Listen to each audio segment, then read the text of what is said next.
the website. Stream offline, never what you want to see. Alright, we're working, cool. It's great. Great. What's up, boys? If you're a member on my website, please jump in the VIP chat if you want to interact. Yeah, it's not good, Paul, man. It's fucking hot, boys. It is hot. Alright, Twitch. Twitch is working. What's up to everyone watching on Twitch? And are we working on the YouTube? Let's take a look. Nice one, Zach. Cheers, mate. Alright, boys. Here we go. So, apologies for any background noise. I've got a fan rolling in the background. You can see here it's doing this thing. It's not really making much of a difference because it's really fucking warm in here, so this fan isn't doing shit if I'm honest with you. But yeah, it's fucking hot here in the UK, boys. I'm hoping you... Oh, that's nice. That's nice. Hope you're all doing good though, boys.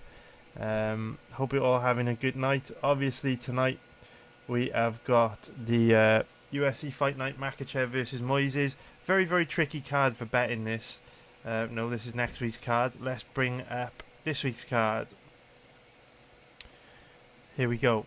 So, Makhachev versus Moises. Very tricky card now. Obviously, the Anderson dos Santos versus Miles Johns fight is cancelled, which means we've only got 10 fights tonight, which is a huge shame because the majority of those fights feature heavy favourites as well. So, there's one heavy favourite there, 2, 3, 4, 5, 6, 7. So out of the 10 fights tonight, 7 of them feature heavy favourites, which is not what you want to see. Makes it quite tricky for betting, unless obviously these underdogs can make things interesting, which I don't think many of them can. Few live underdogs. Stevens, definitely a live underdog.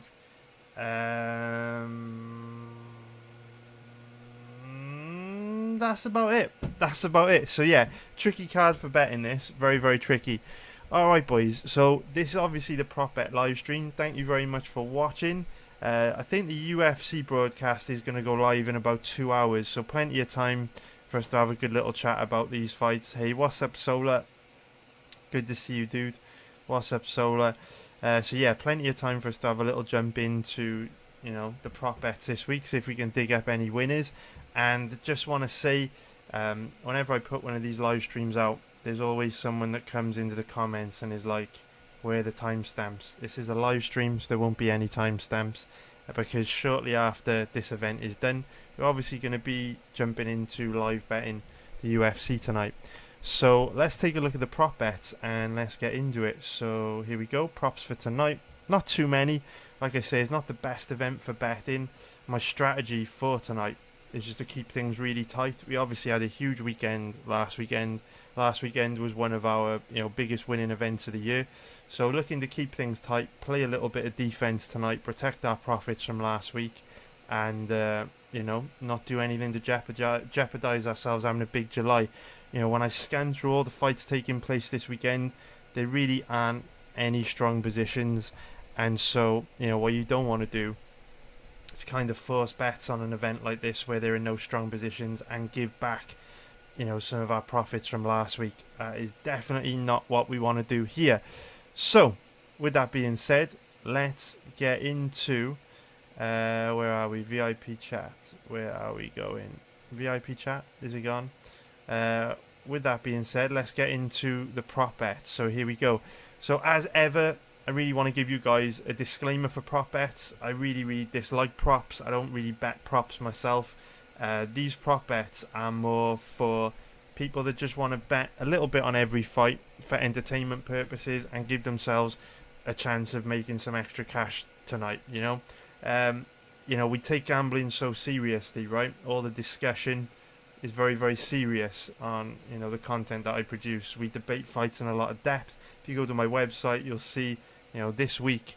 The breakdown video on my website this week for the fight between Mateusz Gamrot and Jeremy Stephens was 1 hour and 10 minutes long, just on one fight. So we go into a lot of depth on fights, but it is important to remember that not everyone takes gambling seriously. Gambling is a form of entertainment. Entire cities were built on gambling being a form of entertainment. Macau, Las Vegas, Atlantic City. And so prop bets are a way for people to bet a little bit on every fight, to make watching the fights more interesting, and just to have a little bit of fun. So that's what prop bets are for. They're not a serious way to make money, although obviously our props are profitable over the last, over the last 2.5 years now. Obviously, though, this is a chart that only a mother can love. Plenty of ups, plenty of downs, plenty of ups, plenty of downs, plenty of ups, lots of variance, lots of big swings. And it's important to remember that our style of betting props means that you are going to get big swings. You're going to get weeks where all the props lose, or a big number of the props lose. And generally speaking, they do have a very very low win rate. Like, we rarely win more than 2 or 3 props on a weekend, and this is because my style of betting props is to capitalize on the chaos and the unpredictability of MMA. So all the other types of bets that you'll find on our website are usually where we're betting on the most likely outcome, or if we're not betting on the most likely outcome, we're betting on a fighter, with a really clear path to victory and a great shot of winning a fight. Props are different because what we're trying to do is bet on things that may not be the most likely outcome, but do have a good risk to reward ratio based on how the fight could play out. So, for example, if we think about roulette, if you put all your money on 13 black and the wheel spins and the ball lands on any other number, you're going to lose all your money. But if you spread your money out across lots of different numbers, you've got more chance of getting a return. That is our style of betting for props, a spread betting approach. But of course, in roulette, the house has the edge. When it comes to props, we have the edge. We're profitable over the last 2.5 years, although that does come with a lot of brutal swings. So just know these are not really a serious, safe and smart way to make money. They should only be used for a bit of fun. And anytime you bet props that I recommend, expect them all to lose. So just got to put that out there, because I don't want people, seeing, oh, this guy's a professional gambler. I'm going to put all my money on these props this weekend, expecting to make a profit, and they all lose. These are not a serious kind of bet for me, and I very rarely bet them myself. I hate props because the poor win rate on them slows down compounded growth, and the opportunity cost of that is just not worth it to me. I prefer to maintain a high win rate and grow money fast using compound interest. But with that being said, let's get into the props for this event. So we'll scroll all the way down to the bottom, and we'll start off with the first one, which is going to be Rodrigo Nazimento to win by knockout or TKO at odds of 5.0 plus 400. So this bet is based on the fact that Baudot has absolutely no takedown defense and absolutely no ground game. Nazimento, decent grappler, much higher level than Baudot on the ground, and if this fight does go to the ground, Nazimento's going to be able to do whatever he wants to Baudot. So the reason why I like Nazimento to win by knockout or TKO is not necessarily because I think Nazimento is particularly likely to go out there and just KO Baudot, although it is possible. Baudot's a very low level fighter. But I actually like Nazimento to win by knockout or TKO because it's very likely he will get this fight to the ground, get into a dominant position, and from there Baudot is going to be mostly defenseless on the ground. And generally speaking, if guys have an opportunity to get a stoppage through submission or just hammering their opponent with ground and pound, often just hammering them with ground and pound is the safer, smarter option, because when you start to attack with submissions, you often give your opportunity, your opponent an opportunity to scramble out of a bad position, improve their position. Whereas when you just attack them with ground and pound, it's much easier for you to maintain control, maintain position, and score points and go for the finish while you attack them with ground and pound. So a win on Nazimento to win by knockout or TKO is not based on, it's not based on Nazimento knocking Baudot out. But of course, if Nazimento does get a stoppage through ground and pound, the win will be classified as a win by TKO. So I do like that one. And odds of 5.0 plus 400, I think it's a pretty generous risk to reward ratio. So on to the next one now. Billy Quarantillo versus Gabriel Benitez. This is a bet that I like quite a lot. I'm going to go for Gabriel Benitez to win by knockout or TKO. So when I odds of 5.0 plus 400 again. So when I researched this fight this week, two things were very surprising to me. The first thing that was surprising was how great Gabriel Benitez's boxing is. If we bring up Gabriel Benitez's record, I actually think that his record is kind of masking some pretty dramatic improvements that Benitez has made over the last few years. So if we look at his record, dating all the way back to, you know, his 2018 fight against Humberto Bandenay, which was 3 years ago, he's only fought 3 times since then, and 2 of those 3 fights ended very quickly, and he also lost in 2 of those 3 fights. And so I feel like the fact that he's 1-2 in his last 3, and 2 of those fights have ended pretty quickly, I feel it's kind of hiding the fact that Benitez has actually developed into becoming quite a dangerous, quite a high-level kickboxer. It's kind of happened under the radar, and we speak about this a lot, how, you know, too many people focus on wins and losses in the octagon, right? And we say that wins and losses don't really mean anything. It all comes down to the performances that we see in the octagon. That's the most important thing that we should pay attention to. And whether a fighter has a red L or a green W, you know, alongside, you know, their opponent's name, it doesn't mean anything. You know, the skills they display in those fights are far more meaningful, far more important to us. And we were talking about this in the live betting group last week, where, you know, Nico Price lost last weekend to Michel Pereira, but I think that it was actually Nico Price's best performance of his career. You know, you look at Carlos Condit last weekend, he lost to Max Griffin. I think it was the best we'd seen Carlos Condit look in probably 3 or 4 years. And we're talking about it this week. You know, we don't know what's going to happen in the Gamrot and Jeremy Stephens fight, but people are completely writing off Jeremy Stephens and being very harsh towards him based on absolutely nothing he has shown us in the octagon. But he is being judged on losses on his fight record, which really don't mean anything. And so when you go back and you look at Benitez's last few fights, he's actually, you know, demonstrated brilliant boxing, great distance control, you know, brilliant boxing defense. His footwork's great, his movement's great, he throws a wide range of strikes, he's very accurate, he's very damaging.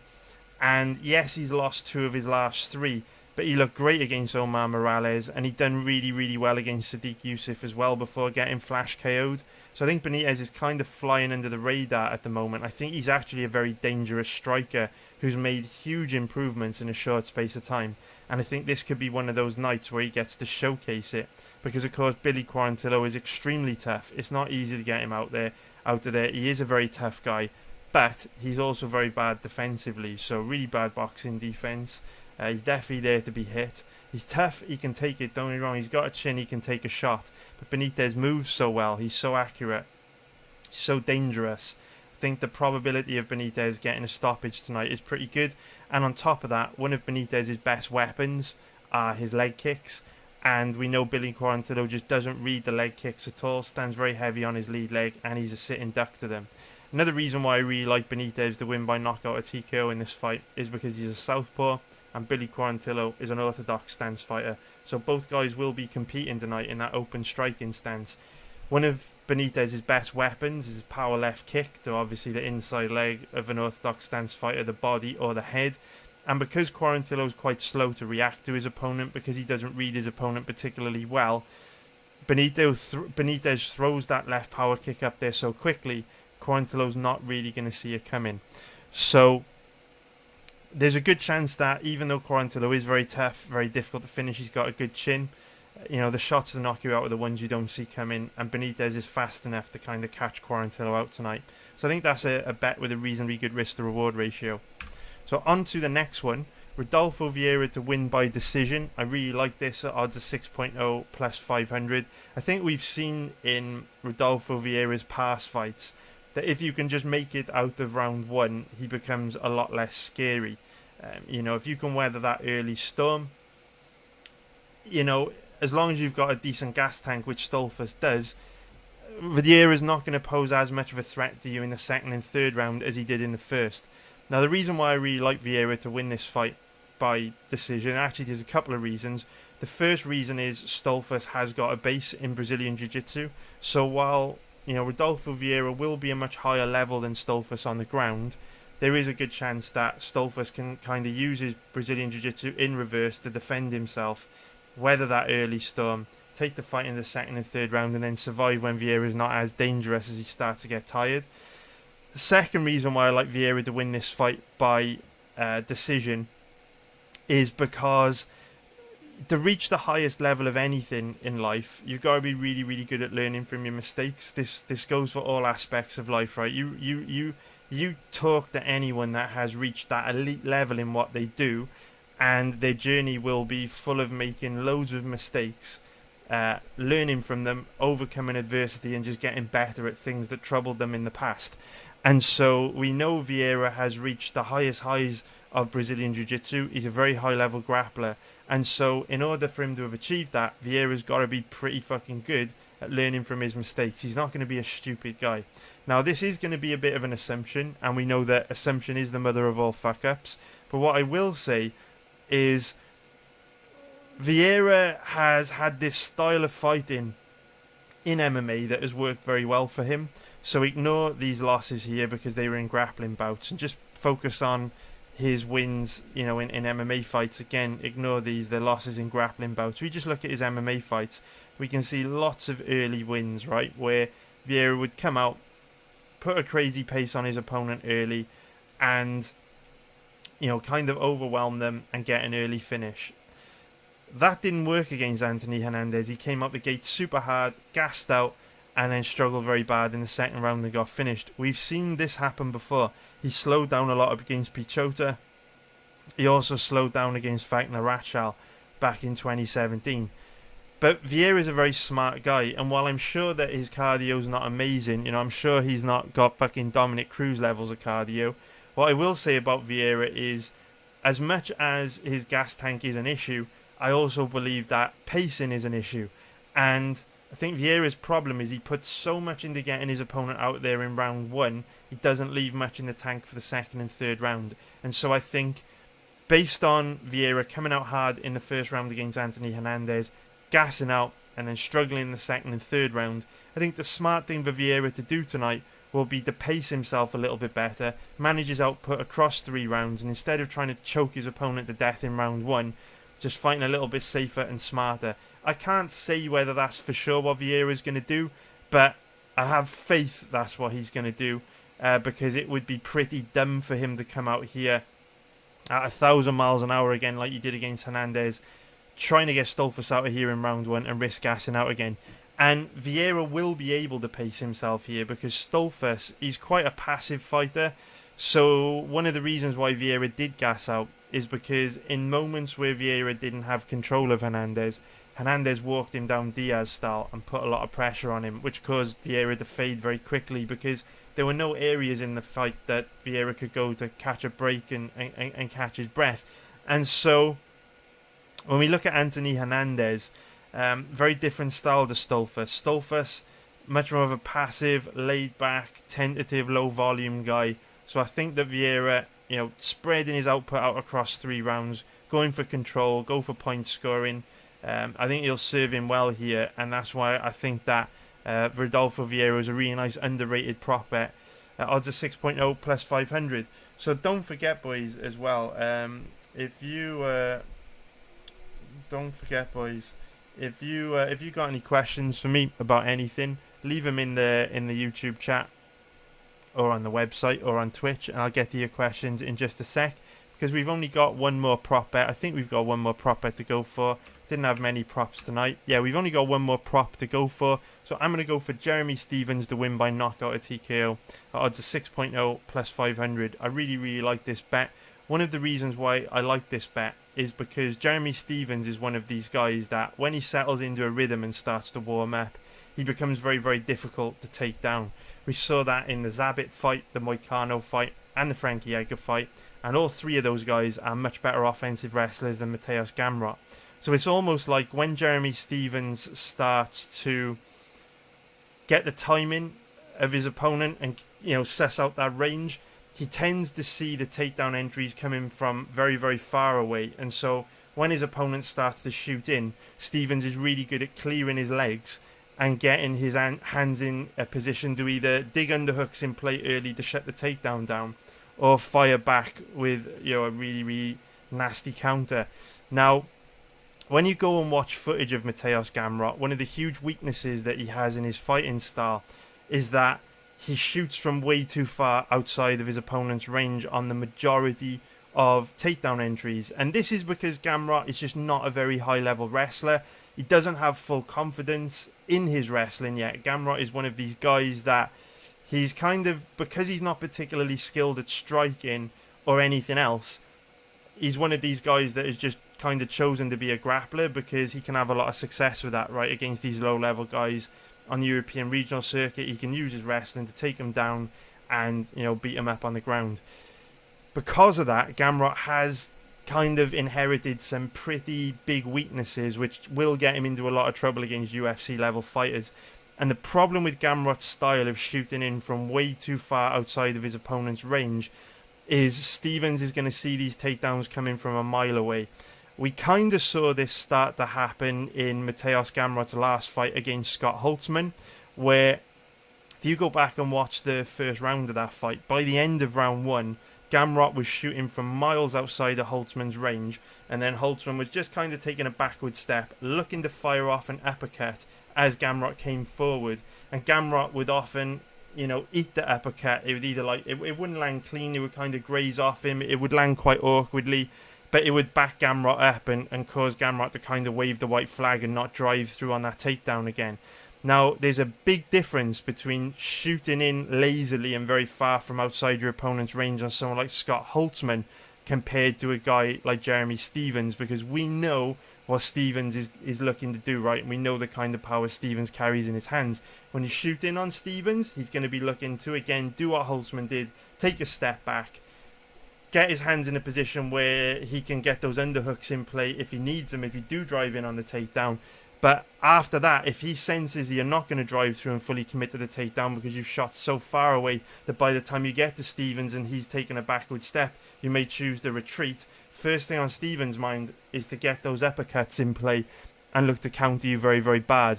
So the way that Stephens shoots in does leave him the way that Gamrot shoots in from way too far outside of his opponent's range will leave him very susceptible to knockouts here. And on top of that, because Gamrot doesn't really have any power in his hands, he's not really a dangerous striker. His striking really just serves as a means to set his takedowns up. Because Gamrot doesn't have any real deterrent in his hands for Stephens to come forward, if Stephens does get his timing and does suss out that range and starts to figure out the timing on Gamrot's takedown entries, it's very likely that Stephens can turn Gamrot into a panic wrestler pretty early on. And because Gamrot doesn't have the power in his hands to stop Stephens from coming forward, there's nothing he can really do to deter Stephens from coming forward because he just doesn't hit very hard. You know, you could see in a situation where Stephens puts Gamrot into a defensive shell very early, and Gamrot is kind of in a situation like we saw Frankie Edgar, in the second half of his fight against Stephens, where he's kind of circling away from Stephens, just trying to survive for his life because he doesn't have the striking to stand and exchange with Stephens, and he also can't get the fight to the ground because Stephens has sussed out, that range, that timing, and he's not getting near a takedown. So I think Stephens by knockout or TKO, pretty good prop bet this week. And when you look at the props we've got, I actually do think the props we've got are pretty decent. Obviously they're all high risk, but I could definitely see Nazimento getting a stoppage through ground and pound. Could definitely see Benitez knocking Quarantillo out. Could definitely see Vieira kind of getting a grindy, boring, awkward decision against Stolffus. And I could definitely see Stephens turning Gamrot into a panic wrestler and knocking Gamrot out when Gamrot realises he can't get the fight to the ground. So what's really cool about these prop bets is we've only got 4 of them this week. But, at the odds, if any of these bets win this weekend, any of these props win, you only need one of them to hit and we'll make a profit. If 2 of them hit, it'll be a very nice profit. If 3 of them hit, it'll be great. But of course, it's going to be very difficult for 3 of these bets to hit because props are high risk. That is pretty much going to be it, boys, for these prop bets. Drop any questions you got for me on YouTube or the VIP chat room or anything like that, or on Twitch. What's up, beep beep in my Jeep, going for the helicopter fund, man. You know what, boys? Obviously, last weekend was a huge winning night for us. Like I say, biggest winning night of the year so far. But this event is very, very tough. It's going to be, it is very difficult from a pre-fight betting point of view. Don't have many pre-fight bets on this card. It's going to be very difficult from a live betting point of view because of how many big favourites there are. We're really going to need to see, some of these underdogs make these fights interesting, which I think is unlikely. Baudot's in big trouble against Nazimento. Gordon is a flake box that just always looks to quit. This fight's cancelled. It's a tough fight for Ruiz. Very tough fight for Parsons, stepping up on 10 days' notice. Tough fight for Stolffus. I think Stevens is one of the livest underdogs you'll see this year. And this is a very difficult fight for Moises. So, of all those underdogs, Stevens is really the only guy that I see making tonight's fight interesting out of the big underdog crew. And then we don't have many kind of fights in that even money odds range. Obviously, Renault Tate, Benitez, Quarantillo, and Taha Morozov, but it's slim pickings. So tonight is tough. Gotta play defense, protect our profits from last week, protect our profits from this year, and keep it tight. If we lose, make sure it's only a small loss. If we win, great. But play defense and take all our momentum into next week, where hopefully it will be better for betting. So yeah, man, that is my philosophy for tonight. That's my strategy for tonight. And let's see what comments we've got on YouTube. We got any questions to go through? Let's take a look. What is up? What is up, boys? What have we got? What have we got? Any questions? Cornish dude is saying, currently tormented by whether to bet Jeremy Stevens by knockout or decision. Jeremy does hit as hard as ever, so I'm leaning KO, but to hear your thoughts. I would say that why do you need to bet by knockout or decision, man? Cornish dude, the way I would look at it is, Gamrot is a tough opponent, right? Gamrot is a winner. Gamrot is no picnic. It's going to be a very difficult fight for Jeremy Stevens and a very difficult fight for Gamrot.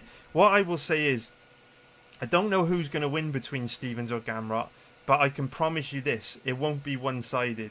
I promise you that. I can't say, I'm really confident Gamrot's going to win, or I'm really confident Stevens is going to win, but I promise you this, hear my words in your head for tonight, it will be a close competitive fight. It will be a war, because both guys are tough, scrappy, both guys can hold their own everywhere. You know what I mean? This is not... People think Stevens is going to be way out of his depth on the ground. I don't see it like that. And, Gamrot is one of these guys that's standing up. He doesn't like to engage. So he's going to be on his bike running away from Stevens. It might not be that easy for Stevens to get to him. Although the smaller octagon in the Apex Centre will make it more difficult for Gamrot to kind of circle away and find space in there. So I would say, Cornish dude, rather than trying to get too cute and bet on Stevens to win by knockout or decision, I would say just bet him straight. The odds are good enough. You know what I mean? The odds are good enough on Stevens. You can shop around, game at 3.0 plus 200. Those are very good odds, man. Really good odds with a really good risk to reward ratio. Taking a live underdog in what is likely to be a really competitive fight. Yeah, I would just take Stevens straight, man. No need to get cute. Yeah, no, don't get sucked in by the better odds on those props, man. It's hard to make money with props.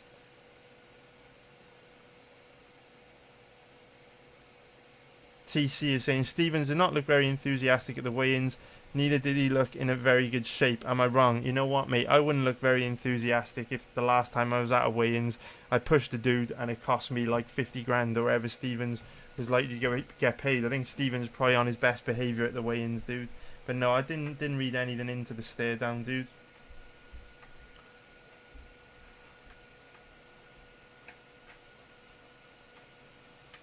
Liver and Onions got big money on Stevens to win and by decision. Mate, good luck, dude.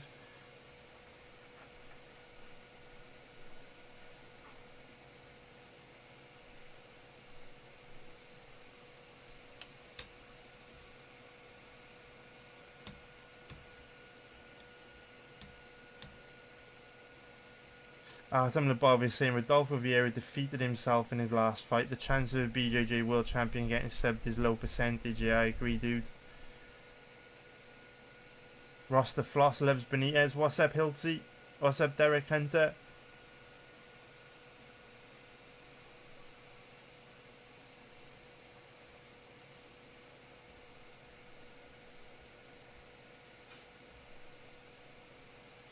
Cornish dude is saying, I never see you do any inside the distance bets. Cornish, they're our best. Well, they're one of our best performing bets, dude. If you go to betting tips, go to the lab, and you scroll down and check out our over under bets, mate, you can see that we perform really, really, really well on over under bets, dude. Absolute money train. They're one of the bets on the site with the highest win rate.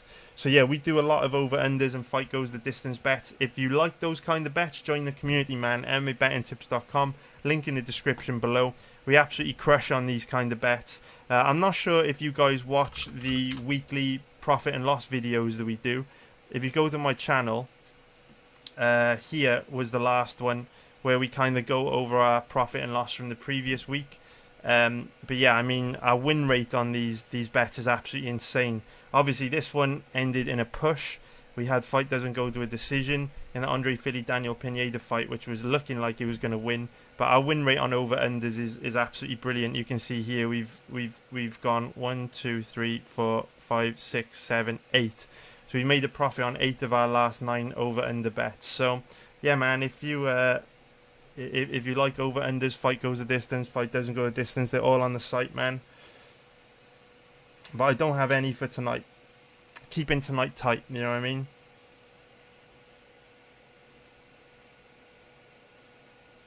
Conscientious Objector is saying, am I the only one that is betting Moises at 7 to 1? I would not bet Moises, dude. I mean, look, at the end of the day, if you throw enough shit at a wall, some of it will stick. Maybe Makhachev breaks his leg, Conor style. Maybe he gets disqualified. Maybe he gets a bad cut and the doctor stops it. Maybe, you know, Makhachev gets caught with something crazy. It's possible. But 9 times out of 10, Makhachev dominates. And I just don't... Like, for me, like, my style of gambling is just to consistently get my money into strong positions. And over the long term, obviously our profitability charts are great. Every single type of bet you'll find on the site is profitable. And that's just that philosophy of strong positions, strong positions, strong positions. You know, if I don't think a fighter is going to win, whether there's value or not, why would you bet them? Because, you know, it's all well and good saying, I think there's value on Thiago Moises. That's fair enough. But when you try to pay your mortgage at the end of the month with value, you know what I mean? The bank doesn't accept value as a payment. You got to have cash in the bank. So I just don't like putting good money in harm's way by betting Moises, because some people will have the logic that, well, you know what, if Moises and Makhachev fought 7 times, there's no way Makhachev would win all 7 times, therefore there's value in Makhachev.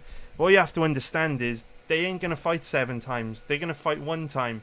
And, you know, if you stack up, you know, if you stack up like 7 outcomes, Makhachev, Moises, and you drop a fucking ball from the ceiling, do you know what I'm saying, onto the fucking paper, it might land on Makhachev like 50 times in a row, dude. You know what I mean? Because Makhachev is by far the more likely fighter to win. There's no repeatable outcomes. It's not the same as roulette. It's not the same as poker. It's not the same as taking long shot bets on poker, knowing that if I play 1,000 hands or 10,000 hands over the long term, I'm going to be profitable because eventually the odds will swing in my favour. When you play poker, they're repeatable outcomes, right? It's like the flip of a coin. If I flip a coin 10 million times in the same atmosphere with the same wind, at the same temperature, the same coin, by the same person, the same hand, over 1 million times, you know what I mean? You know, that you're going to get the stats you need to grind out a profit if you're given favourable odds on a coin flip and not 50-50. But in a cage fight, Makhachev and Moises are never going to fight again in the same arena, at the same stage of their career, after the same camp, in the same shape, after the same weight cut. So you're just really setting fire to money, in my opinion. I know a lot of people have got different opinions on that topic, but most people that do have different opinions on that topic don't earn a living from gambling. Just from my perspective, I just prefer to make money by any means necessary, and anything that may cost me money or put my money in danger, I prefer to stay away from it, man, because all it will do is slow down your win rate and eat into potential profits. So yeah, I would avoid Moises like the plague tonight, and don't fall into the trap of having like bad bets, like reaffirm bad behaviour, in terms of, say Moises does pull a miracle out of his ass and win tonight. If you don't bet Moises, don't beat yourself up for not betting Moises, And if you do bet Moises, don't think that you made a great bet and you're a genius and you're going to go on and do that a lot more in the future. What I would say is research fights, you know, put your money into bets which have got a very good risk to reward ratio, and then just let the cards fall where they may. Don't sweat individual bets and have total conviction in your decisions. So I've bet Jeremy Stephens tonight. You know, I'm not ignorant enough to know it's a tough fight for him. There are things Gamrot does well that could cause Stephens trouble. But I've done my research on Stephens. I've spent 2 hours researching that fight. I've produced about an hour and 40 minutes of video content specifically talking about that fight. And I can debate the ins and outs of that matchup from a stylistic point of view with anyone on the planet and hold my own. So I've got conviction in that. You know, if Jeremy Stephens goes out there and wins tonight, does it mean he was a great bet? You know, I don't know. If Gamrot goes out and wins tonight, does it mean he was a bad bet? I don't know. All I know is Jeremy Stephens is a very good bet when you consider the risk to reward ratio we're getting on the odds. And now I just sit back and let the cards fall where they may and focus on live betting, man. You know, I would just say, you know, don't sweat the outcome too much. Like, you hear me guys say this all the time. People focus too much on wins and losses. We're talking about with Gabriel Benitez earlier on in the video as someone that's potentially flying under the radar. We spoke about how good Nico Price and Carlos Condit looked last week in defeat. Don't be one of these guys that gets suckered into focusing on wins and losses. Instead, focus on getting your money into strong positions based on performances and skills we have seen in the octagon. That's all that should matter. You know what I mean? And based on skills we've seen in the octagon, Moises is in a fuck ton of trouble tonight. It's a really, really good stylistic matchup for Makhachev. What else have we got? Nice one, Dane. Good luck, mate. See you in a bit, man. Dane's in my live betting group, Dane. I'll see you over there in a bit, dude. Early Mornings is saying, other than Stephens, what underdog would you recommend on DraftKings? You know what, dude? It is fucking tough. I have had a real tough time with DraftKings this week, mate. Fucking really, really tough. It's difficult. I think this is not with any amount of confidence, but I would say the best underdog on DraftKings is probably Morozov, just because Khalid Taha's takedown offense and ground game is very, very bad, and Morozov did show us a lot of grappling in his fights in M1 Challenge. Now, it's difficult to gauge the level of grappler that Morozov is, because he's only fought a very low level of opponent in M1 Challenge, and then, you know, Umar Nurmagomedov, obviously a very difficult stylistic opponent in his debut. It's tough though, man. It's very tough. It's tough. It's very tough. I know that Morozov's not that cheap in DraftKings, so I know that's not the best pick. You're probably asking, like, who has the best chance of scoring points from, like, a long shot underdog perspective. And I guess that would be Stolffus. But again, I don't feel great about it at all, dude. You know, Stolffus, the kind of guy that could just get taken down, laid and prayed for 3 rounds and score like 5 or 6 points. It's really tough, man. DraftKings is tough this week.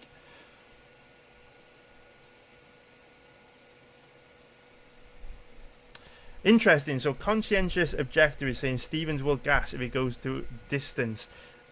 I would really recommend you research that fight, dude, because out of Stephens and Gamrot, Stephens is a cardio machine that never really gets tired. Stephens is well known for having a great gas tank. You go back and watch Stephens in the 3rd round of most of his opponents over the last few years. Go watch Stephens in round 3 against Zabit, Frankie, Moicano. He's literally chasing after his opponents in round 3, not even breathing heavy. You go back and look at Gamrot's fights, he's usually very tired and flat in the 3rd round. So from my perspective, Stephens' gas tank's a lot better than Gamrot's, a lot more reliable.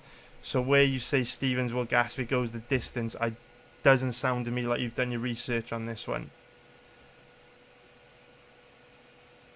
Meatman is saying, I want to see Stolffus get a submission tonight.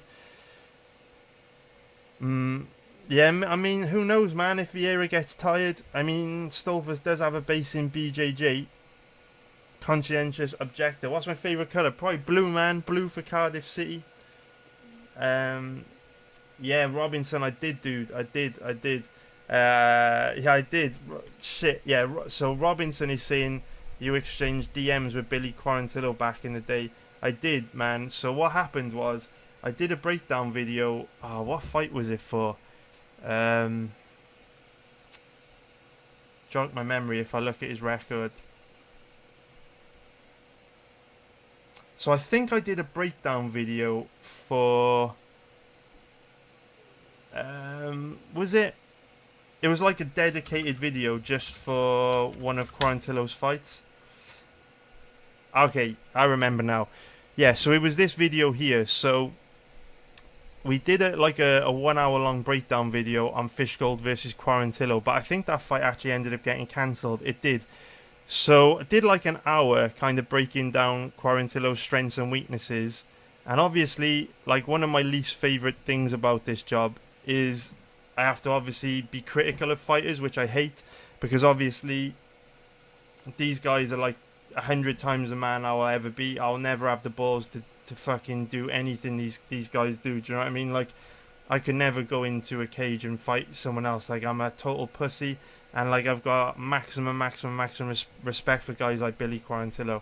But obviously, in order to make money, we gotta be, you know, what we just gotta like fucking, you know, like evaluate the facts of what they are. Do you know what I'm saying? So I did this hour-long video for Fishgold versus Quarantillo, and then a few days later he DM'd me on Instagram, and I was like, oh no. What have I said? What have I done? Because the thought, like, I'm mortified by the thought the fighters might actually watch my videos, because I wouldn't ever want to upset them. Do you know what I mean? I wouldn't want to say anything that was disrespectful or hurtful. I wouldn't want to. I just don't like it. Do you know what I mean? I really don't like it. So Quarantillo DM'd me. And he said, I've just watched a breakdown video, and I was like, oh no, fuck, what have I done? But he was like the coolest guy ever.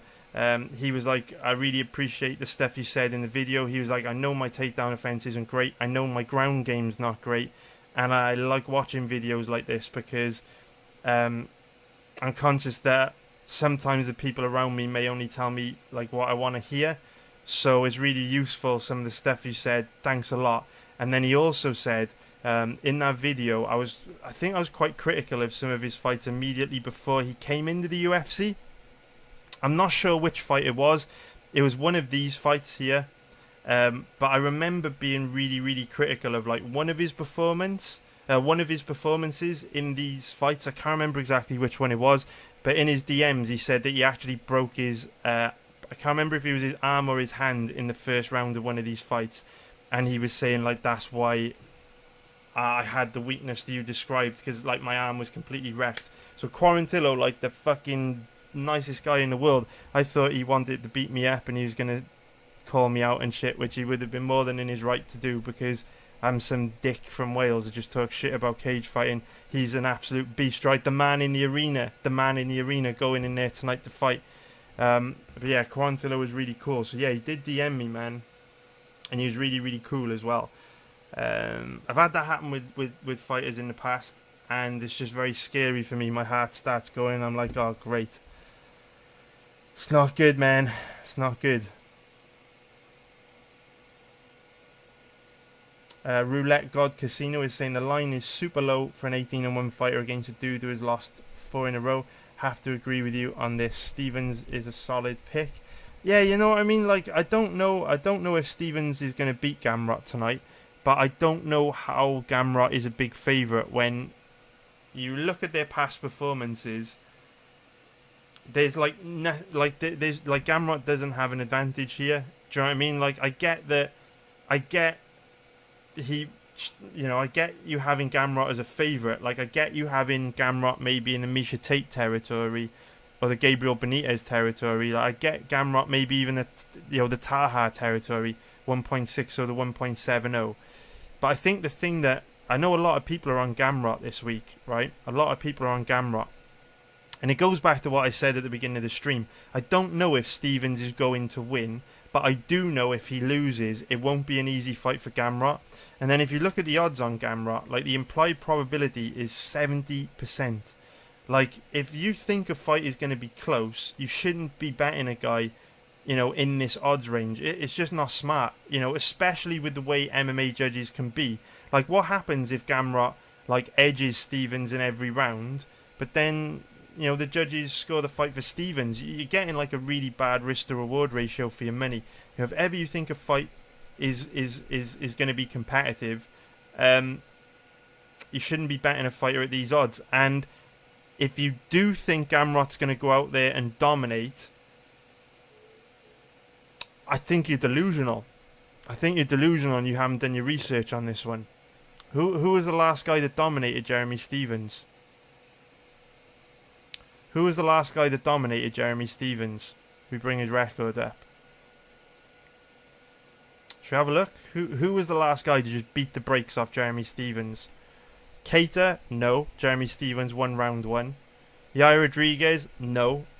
I think that momentum swing came in the second half of the fight, and Rodriguez was in a lot of trouble in that third round.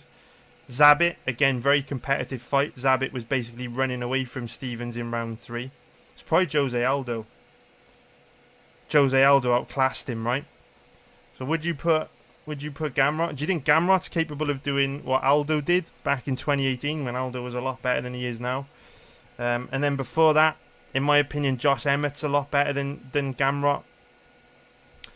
Doo Ho Choi, I mean, who the fuck knows what's going on with Doo Ho Choi these days?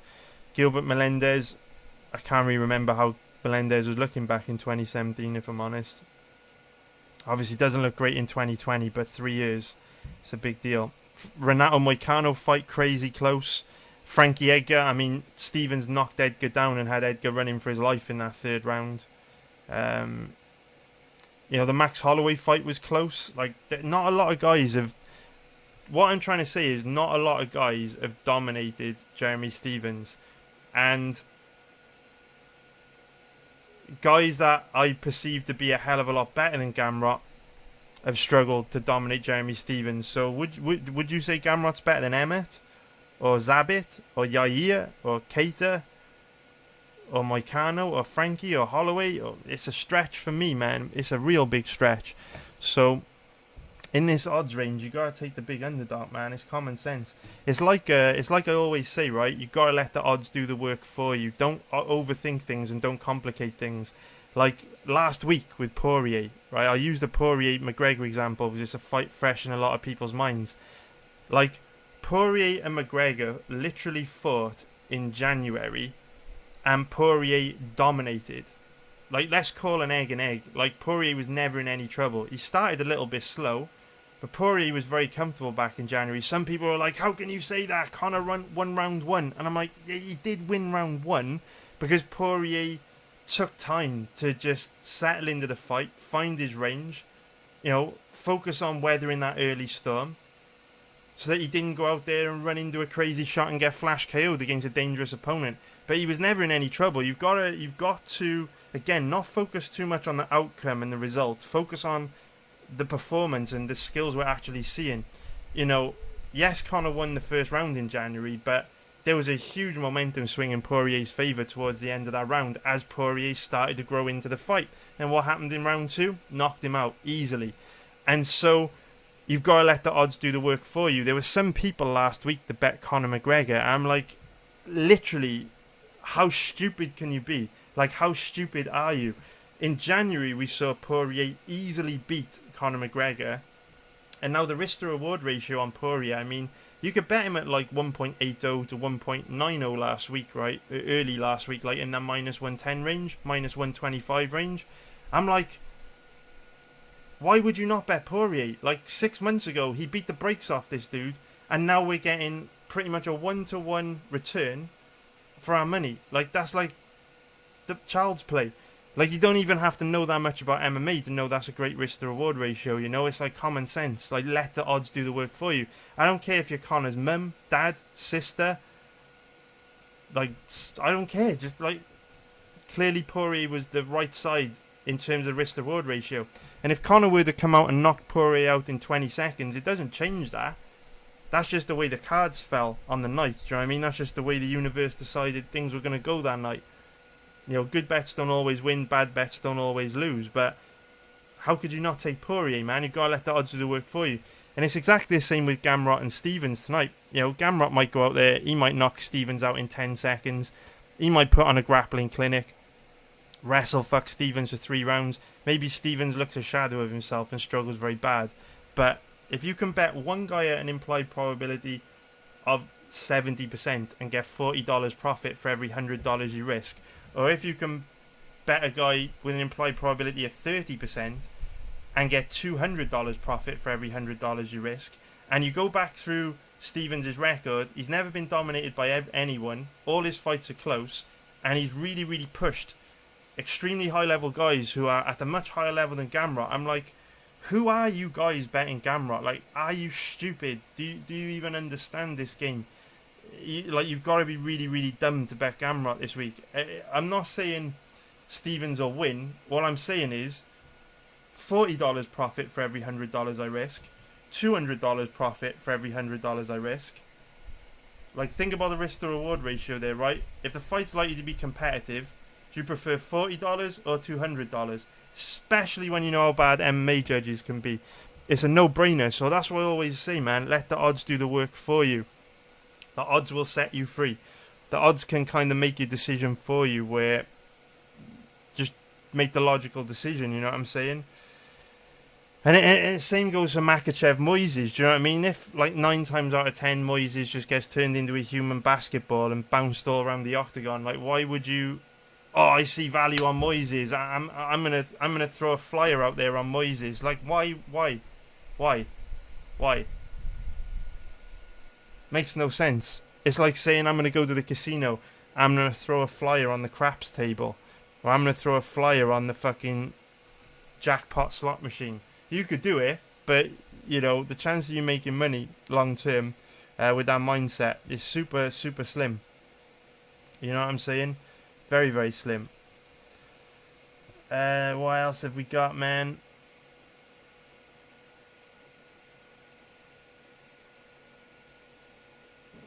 Conscientious Objector is saying, I've already put $100 on Moises. Jesus, mate. That is actually a lot of money for a bet like that. I've already put £100 on Moises, but that is not mortgage money. I understand this is your profession. £100 on Moises. See, maybe, man.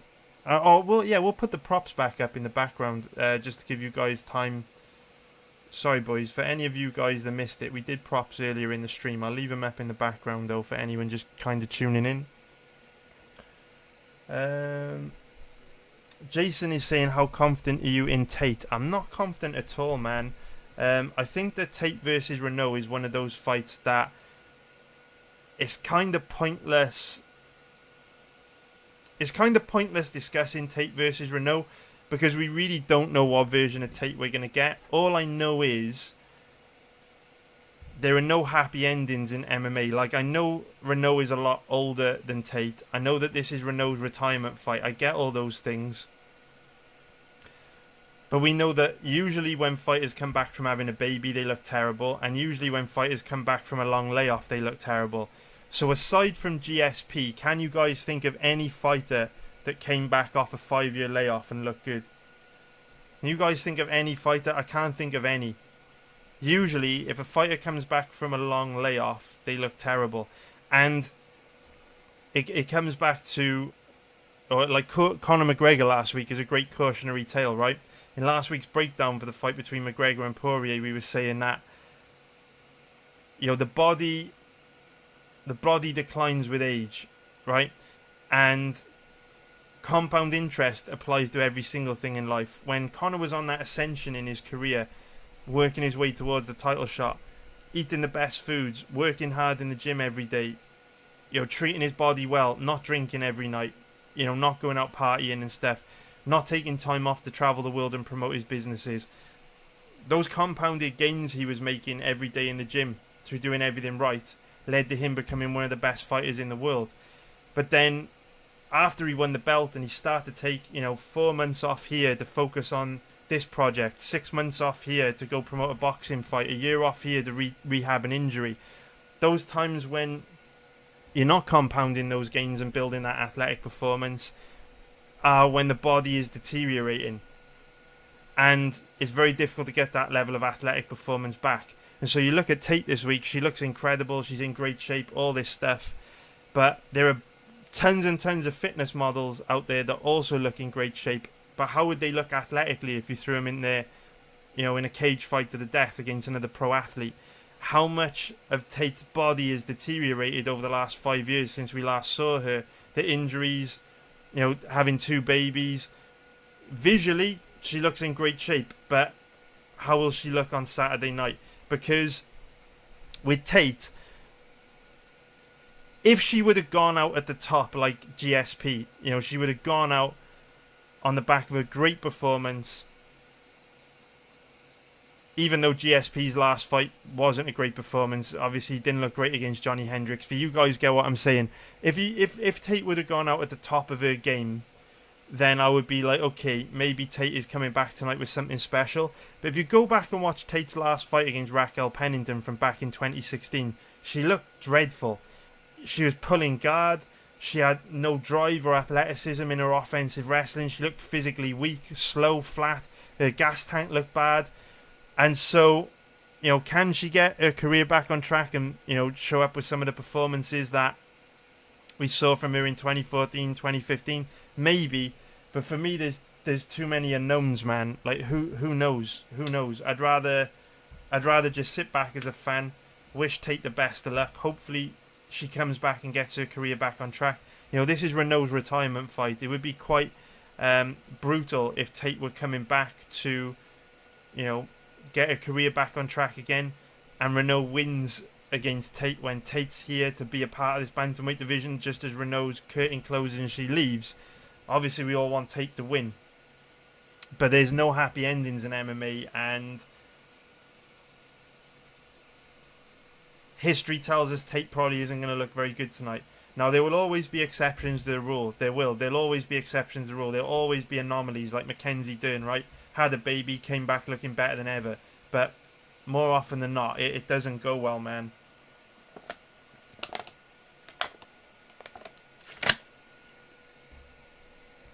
So yeah, I'm not confident in Tate at all, man. Chop Millie is saying, you obviously didn't research Morozov. He has some great fights on his record. I'm very sorry you feel that way, Millie.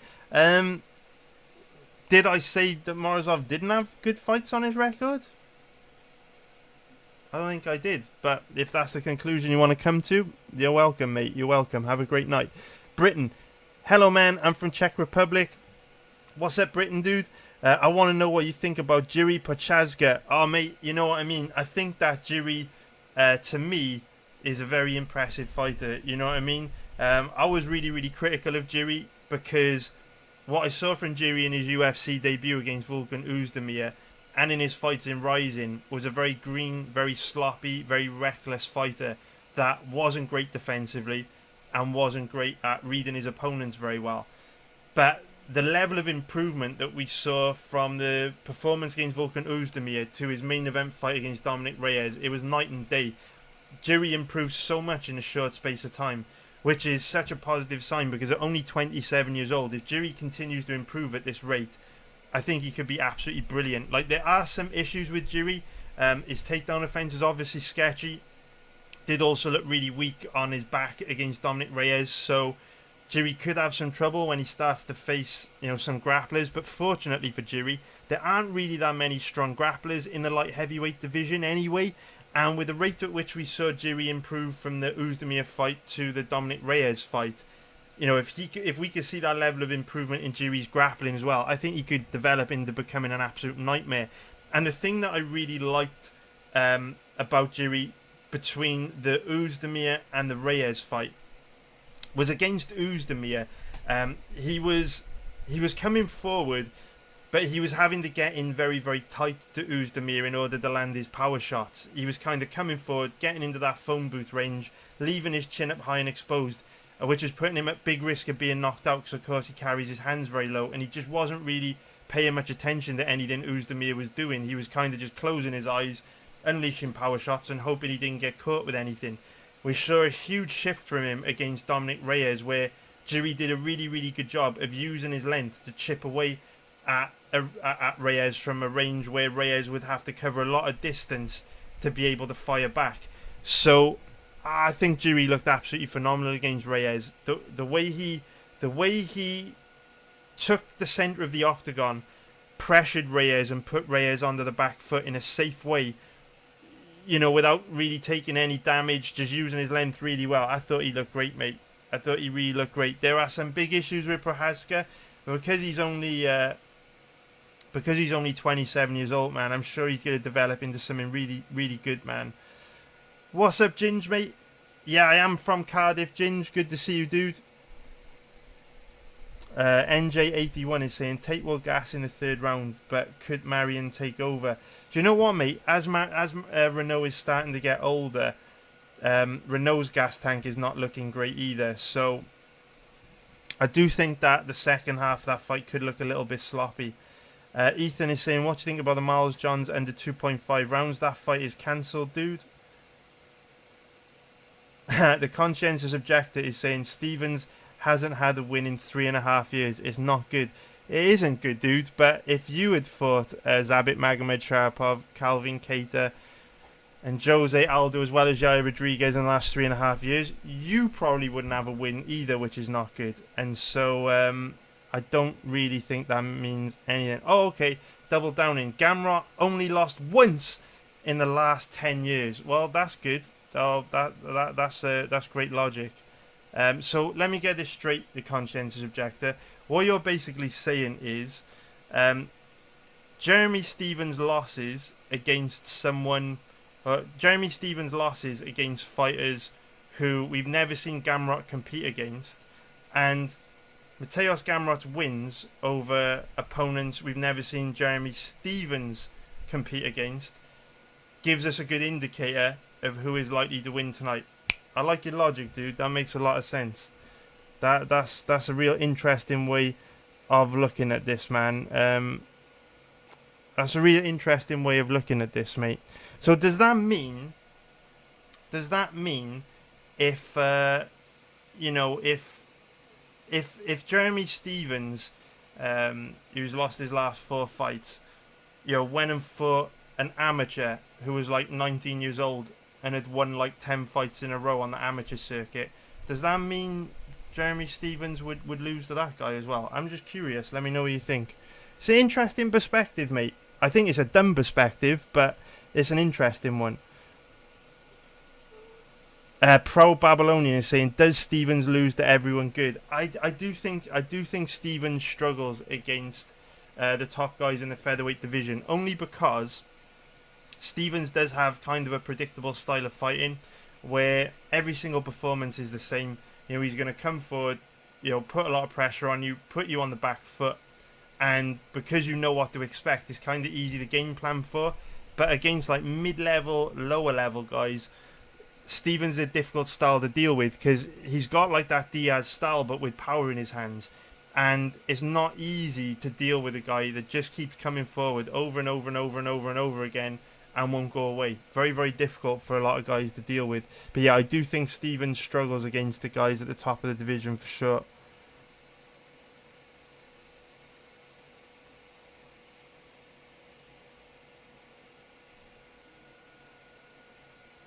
Roulette God is saying it's the right side, brother. Do or die spot. Job on the line, trap line, and also Gamrot looks shitty to me on the scales.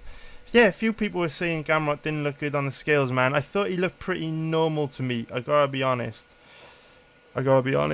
So, the conscientious objector is saying Gamrot is elite.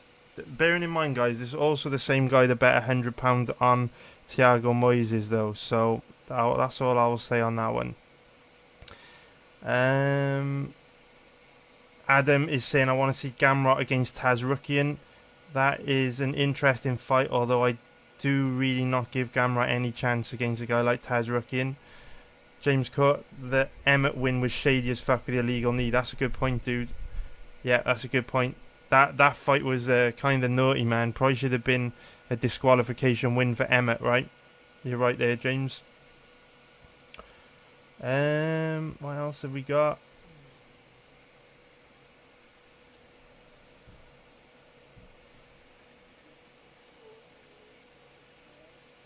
Cash Sanger is saying Malcolm Gordon at plus money. Do you hate money? Don't bet Malcolm Gordon, mate. That you'll get arrested for crimes against cash. Don't do it, man. Don't do it. Give your money to charity or something instead, man. Roulette God is saying Poirier Burns was the easiest parlay I've cashed in months. Saw the public all over Wonderboy. And that was enough. Great bet, mate. Very nice, dude. Very, very nice.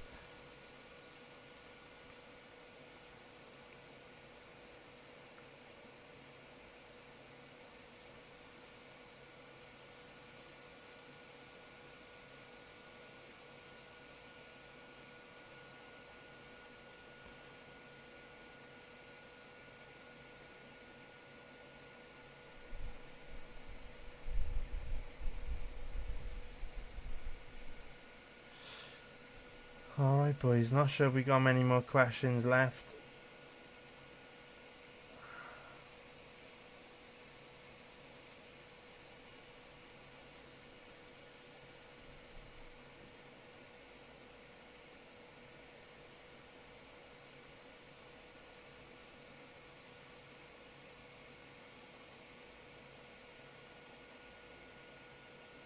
Hey, what's up Alpha dude? Good to see you, mate.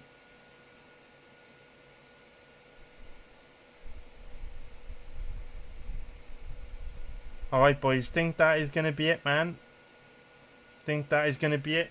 So nice one for watching, guys. Take care, everyone. Oh, just got to let you guys know, I'm on holiday next week, man. So I don't know if if I'll be able to put a breakdown video out next week. I'm going to North Wales with the family for some holiday time. Going Monday to Friday, so I'll still be back for live betting in the UFC on the weekend. Yeah, I'm going to be away next week. I will try and get a video out, but I'm not sure if I'm going to have time.